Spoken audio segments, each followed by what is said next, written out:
Donc Embracer Group, le groupe qui possède plein de studios de jeux vidéo, hein, mais qui possède aussi Asmodee, hein, qui ont acheté pour 3 milliards de dollars. Et donc là, une petite annonce qui est passée peut-être inaperçue il y a quelques jours, mais qui commence à faire du bruit, et du coup le CEO a été obligé de venir faire un petit texte pour s'expliquer. Et donc je me suis dit qu'on va aller lire ça, histoire de voir si c'est intéressant. Donc c'est la CV Gaming Group qui est venue, qui a acheté des actions pour 1 milliard de dollars d'actions, donc qui deviennent, je crois, ils possèdent 8% des actions. Alors je sais pas exactement ce que ça représente dans les grosses boîtes, hein, mais bon, je sais que dès qu'on approche les 10%, ça devient choqué KO. Donc, qui sont le Savvy Gaming Group et pourquoi ça fait des remous? Tout simplement parce que c'est un groupe saoudien. Je crois que c'est, je sais plus le terme exact. Moi, j'en avais déjà entendu parler au niveau. C'est un groupe public saoudien qui rachète, enfin qui investit en masse. Quand on dit en masse, on parle de milliards, hein, dans tout ce qui est jeux vidéo, puisque le ministre de la Défense qui est saoudien, qui je crois est, je sais pas si c'est pas le fils ou, enfin, c'est un des princes saoudiens quoi, qui est un des plus jeunes ministres saoudiens de la Défense depuis longtemps et qui est fan de jeux vidéo, donc je pense que c'est lui qui pilote un peu tout ça. Et donc ils avaient investi pour plusieurs milliards dans des boîtes d'e-sport. Ils ont aussi sont au capital de je sais plus quelle boîte. Enfin bon, c'est assez monstrueux, hein. Ils sont en train, alors je sais pas quel est leur but, hein. On imagine que c'est du soft power comme un peu tout, et c'est aussi de l'investissement, j'imagine, pour avec le tourisme et les voies où il va y avoir du pognon, hein. En tout cas, c'est comme ça qu'ils imaginent. Pour l'instant, leur site internet, il présente que dalle. Il n'y a pas d'infos, il n'y a pas plus. Mais incoming, il y a CV Gaming Group.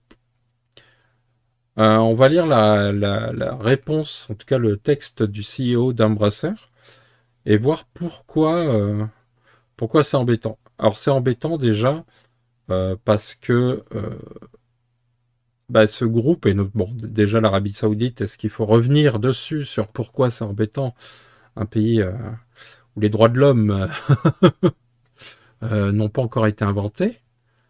Euh, Ils ont aussi, à l'époque, quand ils ont racheté, quand ils se sont mis à investir à fond, alors je sais plus ce qu'ils ont racheté exactement, je suis pas assez calé là-dessus, mais en tout cas, ils ont investi à fond dans l'e-sport. Et je sais que ils devaient notamment faire des tournois où il devait y avoir des choses en Arabie Saoudite et que beaucoup de joueurs et beaucoup de la communauté e-sport avaient levé les boucliers et que finalement ça avait été annulé parce que en fait, au-delà de ce qu'on peut imaginer et connaître sur ce pays, qui est l'Arabie Saoudite, euh, un des, une des personnes qui pilote un peu, qui est derrière le Savvy Gaming Group, est aussi, comme je disais, suspecté de plein de choses pas très jolies, notamment des assassinats de journalistes qui ont fait la une de certains journaux. Donc voilà, donc c'est pas du très propre non plus. Ils ont aussi d'autres réputations, comme on l'a dit, au sujet des droits de l'homme. Donc, en tout cas, ils investissent à mort et ils commencent à être dans tous les milieux du jeu, hein, de la culture jeu, aussi bien jeux vidéo et donc par l'intermédiaire d'Embracer maintenant avec Asmodee et tous les studios qui en découlent. Euh, du coup, bah, quid de ça qui démarre, de jusqu'où ça peut aller, parce que s'ils ont commencé à injecter du milliard, ils n'ont pas fini. On sait qu'Embracer bah, eux, ils font que investir et des levées de fonds à gogo en veux-tu, en voilà. Donc forcément, tout ça pose question. En tout cas, voilà, on va lire la réponse. Alors, j'ai fait une petite traduccionas. Euh, donc, le début, hein, c'est, il explique il y a 2 jours ce que je viens de dire, quoi. Euh, donc, il précise que Embrasseur continuera d'être géré par lui euh, et par l'équipe de direction dans l'ensemble du groupe. Embrasseur est construit sur les principes de liberté, d'inclusion, d'humanité et d'ouverture. Et donc ça c'est bien. Cette précision, ça veut bien dire que il se voit plein la face sur qu'est-ce qui est reproché euh, à l'entrée dans l'actionnariat de Savvy Gaming Group. La transaction donc avec Savvy Gaming Group n'y changera rien. Embrasseur est toujours contrôlé par les personnes travaillant dans notre groupe. Donc, pour l'instant, il n'y a pas de prise de contrôle, euh, mais fatalement, ça arrivera. Enfin, il suffit de racheter quelques actions, il suffit de... Enfin, quand tu possèdes 8%, euh, donc 8% du capital, ils ont 5% des voix. Ce qui veut dire qu'ils vont pouvoir commencer à peser sur les décisions et à voir à terme vers où ils veulent aller, ce que ça peut donner. Pour moi, la communication et la transparence sont essentielles, mais c'est aussi un défi de plus en plus difficile dans des domaines comme celui-ci. Je crois qu'il faut écouter, apprendre et réfléchir sur différentes opinions. Cela prend du temps et je vais être réfléchi dans ma réponse. On m'a demandé ces derniers jours pourquoi nous acceptons les investissements d'une entité dans un pays non démocratique. Pour commencer, nous devons nous regarder dans le miroir. Nous sommes une entreprise publique et avons déjà plusieurs centaines d'institutions de toutes les régions du monde comme actionnaires, y compris des investisseurs du Moyen-Orient et d'Afrique et de la région Asie. Beaucoup d'entre eux ont participé à la levée de fonds au cours des dernières années. Beaucoup d'autres se sont joints au marché libre. Au cours du processus, nous avons appris que la société mère, donc je ne sais plus son nom, Saving Gaming Group, on va essayer de se rappeler Saving Group, euh, PIF. Alors ça, par contre, je ne sais plus ce que c'est, PIF. Regardez. De toute façon, il suffira d'aller faire un tour sur le wiki du Pédia, qui en parle un peu mieux, un peu plus de choses. Donc c'est un des plus grands investisseurs du monde, on le sait. Hein. Ils achètent, ils investissent à gogo à coût de milliards à chaque fois. Et ils investissent pas à coût de quelques milliers, quoi. Quand ils investissent, c'est pour prendre part vraiment une grosse participation, quoi. Nous croyons sincèrement que Saving Gaming Group, une entité entièrement commerciale, a des ambitions dans le jeu qui sont authentiques pour soutenir l'écosystème mondial de notre industrie, qui sont cohérentes et importantes pour les valeurs et la culture de notre industrie.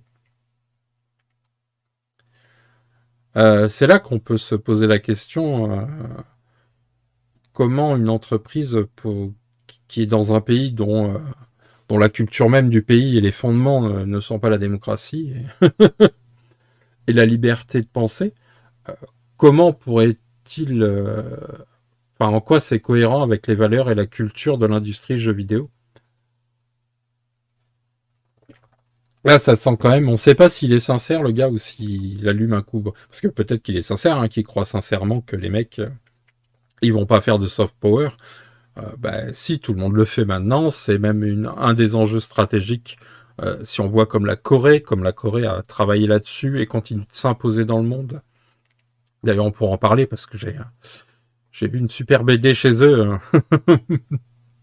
Et puis bon, les séries hein, sur Netflix coréennes, etc. Enfin, ils distillent à travers le monde. On pense aussi à la K-pop, etc. Donc oui, plein de pays d'Asie. Les États-Unis l'ont fait pendant longtemps. Euh, Maintenant, c'est l'Arabie Saoudite. Donc oui, moi je ne crois pas. Hein, on met des sous et on attend que l'argent y tombe. Si ce n'est investir autant, c'est aussi pour pour prendre des décisions, pour amener une autre, faire des changements, quoi. Sinon, ils censureraient pas des films. Enfin voilà.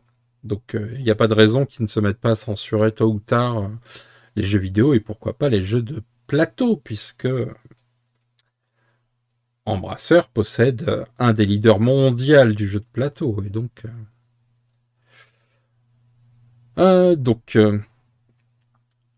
Saving Gaming Group apporte un investissement en capital important et véritablement à long terme pour soutenir nos stratégies et notre gestion, afin que nous puissions poursuivre avec succès la croissance de nos activités commerciales. Faut entendre racheter encore comme un ogre tout ce qui passe. Mes valeurs en tant qu'entrepreneur suédois sont inébranlables. Nous sommes une entreprise fondée sur la valeur et notre engagement envers un modèle d'exploitation décentralisé qui permet à des personnes formidables de prendre leurs propres décisions.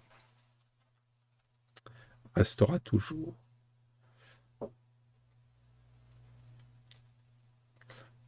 Moi, je sais pas, hein, moi je me dis que à partir d'un certain montant de part de prise de participation, quelle est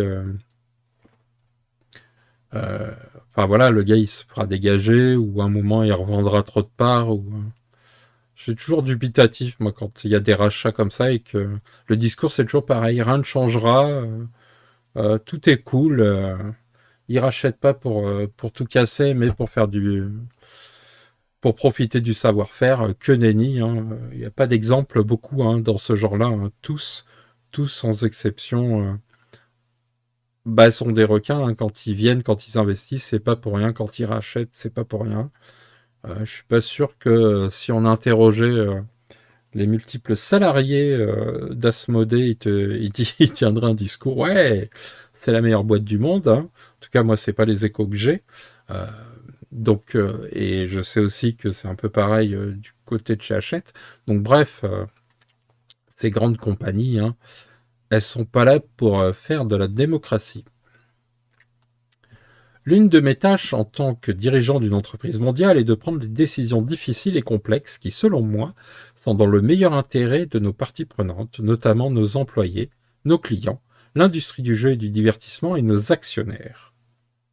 Dans le processus de décision de s'associer à Saving Gaming Group, il y avait beaucoup de considérations différentes à prendre, comme toujours.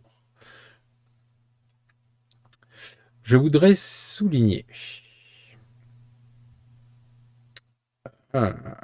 Je voudrais souligner notre grande ambition de construire une entreprise substantielle et durable, avec ses racines en Suède, mais avec une présence mondiale à travers toutes les entreprises incroyables qui se sont jointes en cours de route. Cette ambition nous a fait passer de 7 personnes il y a 10 ans à plus de 12 500 ah, putain, dans le monde aujourd'hui. Nous avons maintenant construit une plateforme unique pour les entrepreneurs comme aucun autre père de l'industrie. Nous avons commencé ce voyage, mais il reste encore un long chemin à parcourir. Cette expansion a nécessité des capitaux. Et nous avons, grâce à nos actionnaires, pu lever environ 2,5 milliards de dollars depuis notre introduction en bourse en 2016. Afin de rester une société indépendante basée en Suède, nous avons recherché des partenaires internationaux à long terme avec des capitaux qui soutiennent notre stratégie. Pour Embracer, il n'y a qu'une poignée d'acteurs dans le monde fournissant ce type de capitaux propres à long terme. Sans capital, notre voyage serait considérablement ralenti, ce qui pourrait également avoir de nombreuses autres implications pour nos entreprises. Saving Gaming Group fournit des capitaux à très long terme pour soutenir nos stratégies, sans qu'Embracer doive renoncer à notre mode de fonctionnement ou à d'autres opportunités commerciales. Il va pas dire l'inverse, hein, le gars. Il va pas dire l'inverse. En attendant, euh, le pognon qu'il accepte, même si partons du principe qu'il a raison et que personne euh, ne bouge jamais un petit doigt. C'est-à-dire que ils ont 5% des voix, mais ils ne votent jamais, ils laissent tout filer, et tout ce qu'ils attendent, c'est la rémunération de leurs actions. Puisque c'est ça, normalement, l'actionnariat. Partons de ce principe, cet argent. même si l'intention est propre. Cet argent, il n'est pas propre, on est d'accord. Il vient d'un pays qui se fait de l'or,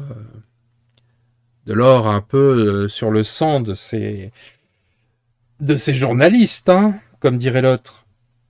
Donc en fait, moi je veux bien entendre le discours de on a des valeurs et on s'y tiendra et rien ne nous fera bouger. Les valeurs pour l'instant c'est le dollar. Hein. Donc bon. Mais bon, ne soyons pas fielleux de bon matin. À l'avenir, je pense qu'il est encore plus important de rester fidèle à notre modèle de gouvernance existant et de l'améliorer continuellement, où nous restons fermes dans notre modèle opérationnel, notre gouvernance, notre travail au sein de l'ESG et de la durabilité. Nos engagements d'ouverture et d'égalité qui s'incarnent dans notre code de conduite qui guide nos opérations. Ouais, jusqu'à ce qu'il y ait un peu de dollars. Mais bon, bref. Le jeu est devenu en peu de temps l'une des formes de divertissement les plus importantes en Arabie Saoudite et dans la région MENA, donc c'est Moyen-Orient et Afrique, au sens large. Il y a actuellement plus de joueurs dans la région MENA qu'en Europe ou sur le marché américain, respectivement. Embrasseur et l'équipe Saving Group, dirigée par Brian Ward, PDG de longue date de l'industrie, ont passé les 6 derniers mois à apprendre à se connaître et à partager leurs réflexions sur la manière dont nous pouvons travailler ensemble pour nous développer à l'avenir. Nous avons également appris et discuté de sujets difficiles impliquant des problèmes non liés au jeu, liés à l'Arabie Saoudite. Je crois vraiment à l'inclusion et au changement qui peut être affecté par l'ouverture de nos contenus à de nouveaux marchés. En apportant davantage de nos produits dans la région MENA, nous avons la possibilité de créer des liens locaux, de soutenir les entrepreneurs, d'employer un groupe diversifié de personnes dans l'ensemble de notre écosystème, de promouvoir la croissance et de rapprocher le monde grâce au jeu. C'est très louable. Des questions ont été posées sur un siège potentiel au conseil d'administration. En fin de compte, c'est une question pour les actionnaires. Cependant, je pense qu'il serait pertinent de partager mon point de vue. Brian a une connaissance approfondie de l'industrie qui est précieuse pour Embrasseur, et je serais favorable s'il souhaitait personnellement contribuer au conseil d'administration à une date ultérieure, tant qu'il s'engage à y consacrer le temps nécessaire. Si ce n'est pas le cas, j'ai hâte de reconstruire une relation solide avec Saving Gaming Group. Malgré tout, en fin de compte, ce sera une question pour lui et les actionnaires lors de l'Assemblée générale annuelle ou lors d'une réunion ultérieure. Donc possiblement, il peut y avoir des sièges, au moins un en tout cas, au conseil d'administration. On m'a posé des questions sur notre travail avec l'ESG et la durabilité. Nous nous engageons pour l'égalité. Un environnement de travail diversifié traite ses employés avec dignité et cultive une atmosphère axée sur l'amélioration du monde qui nous entoure. Pour être clair, toutes les filiales du groupe Embrasseur agissent de manière indépendante, mais partagent des normes éthiques et de transparence communes et élevées. De transparence commune et élevée. Ils partagent des normes éthiques. Alors, je ne veux pas critiquer, mais j'aurais pas associé Asmodée à une forme de transparence commune et élevée. On ne sait pas tout. Mais bon, partons de ce principe que les salariés d'Asmodée sont tous traités de très bonne manière, quoi. Partons de ce principe. Le groupe a une tolérance zéro contre toutes les formes de harcèlement et de discrimination, avec une forte croyance en la diversité et l'inclusivité. Je sais que Brian et l'équipe Saving Gaming Group partagent le même point de vue et ont l'intention d'exploiter Saving Gaming Group en conséquence. Les mêmes règles s'appliqueront à toute entreprise que nous créerions en Arabie Saoudite ou dans la région MENA au sens large. Les mêmes règles s'appliqueront à toute entreprise que nous créerions Moi, je suis pas un spécialiste du droit international, mais il me semble que c'est la loi du pays qui prime, quoi. Et donc, comment tu peux appliquer des règles de fonctionnement si les règles, les lois du pays sont différentes? Je ne crois pas que ce soit possible. Euh, je crois que nous, par exemple, en France, nous sommes soumis ou protégés par le droit du travail français, les lois françaises, et que quand bien même ailleurs dans le monde, l'entreprise mère déciderait de passer outre, je ne crois pas que ça soit possible, par exemple, s'ils avaient l'envie de dire que la semaine est de 80 heures de boulot ou pas. Mais bon, je ne m'y connais pas assez. Je veux bien croire que ils arriveront à appliquer des règles d'égalité, de diversité et d'inclusivité en Arabie Saoudite. Après tout, il n'y a pas si longtemps que les femmes ont le droit de conduire une voiture, non? Peut-être qu'elles auront le droit de travailler. Plusieurs journalistes et investisseurs ont également commenté le prix premium et demandé. Alors ça, j'imagine, c'est par rapport aux actions. J'ai pas la traduction. Voilà. En tout cas, voilà. Comme nous l'avons décrit dans le communiqué de presse du 8 juin, nous avons soigneusement examiné d'autres moyens de lever des capitaux et avons également conclu que tout écart par rapport à une augmentation de capital préférentiel ne pouvait être motivé que par Saving Gaming Group investissant avec une prime par rapport au cours actuel de l'action. Je ne peux pas dire pourquoi ce groupe n'a pas acheté d'actions sur le marché, mais pour Embrasseur, c'est évidemment beaucoup mieux, car nous recevons des capitaux injectés dans l'entreprise.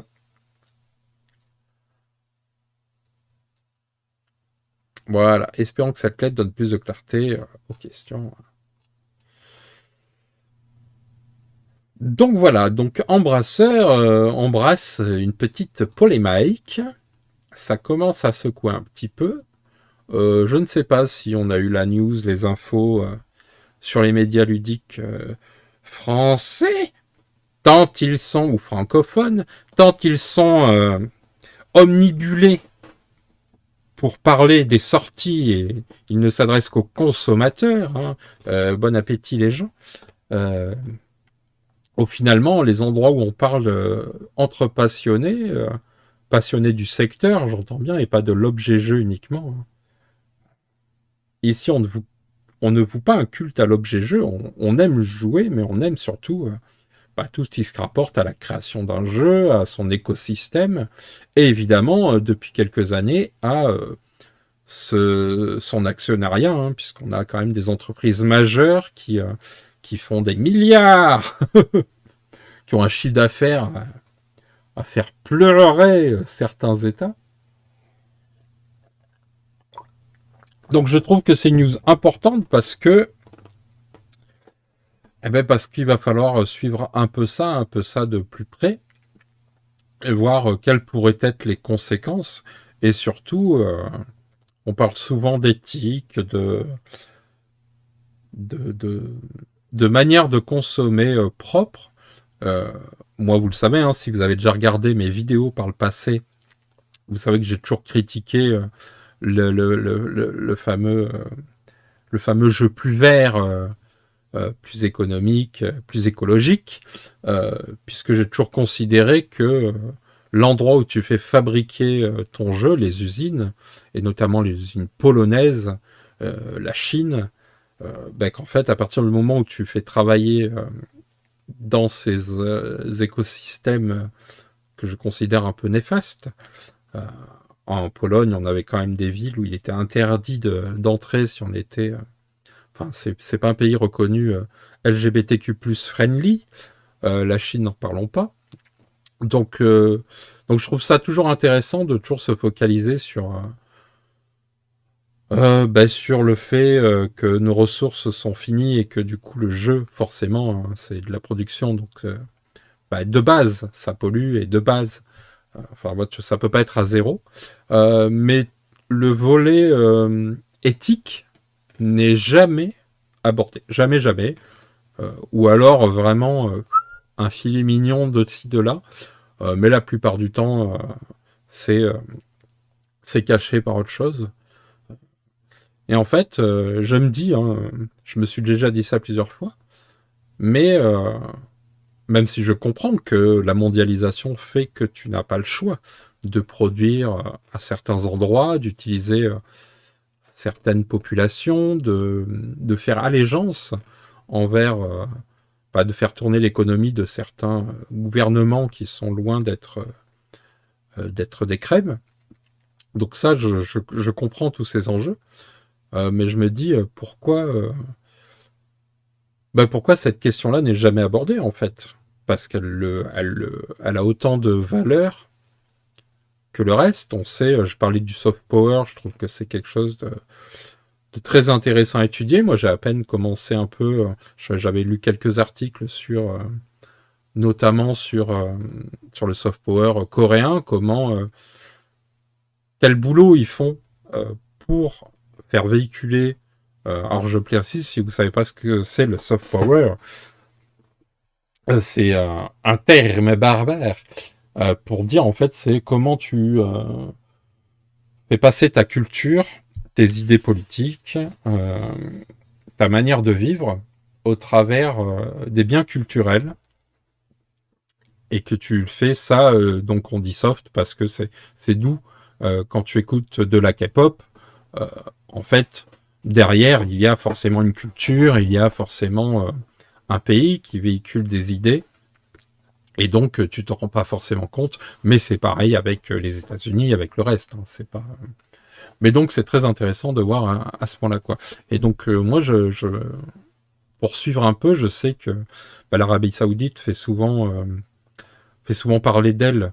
Je parle pas là des côtés tristes, hein, mais dans le jeu vidéo, parce que je sais plus qu'ils ont remis encore, ils ont injecté 5% chez machin, 10% chez truc. Enfin voilà, c'est à chaque fois ça se chiffre en milliards.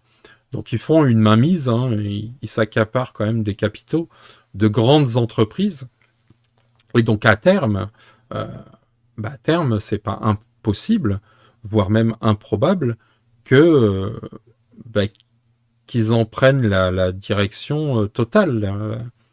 Et, euh, et donc le contenu, moi c'est surtout le contenu. Si c'est pour mettre du pognon et que ça laisse les gens faire ce qu'ils veulent, why not, hein. Même si c'est quand même con de se dire qu'on est qu'une partie de l'argent que tu mets quand tu achètes un produit Asmo, hein. J'ai acheté un produit Asmo il y a pas longtemps puisque j'ai acheté des cartes Pokémon, euh, donc comme c'est eux qui distribuent, donc involontairement en fait je finance peut-être un pays dont je ne suis pas en accord avec les principes. Et, donc voilà, et tout ça je trouve que ça pose question. Alors j'ai pas la réponse, hein, et je ne sais pas ce qu'il faut faire.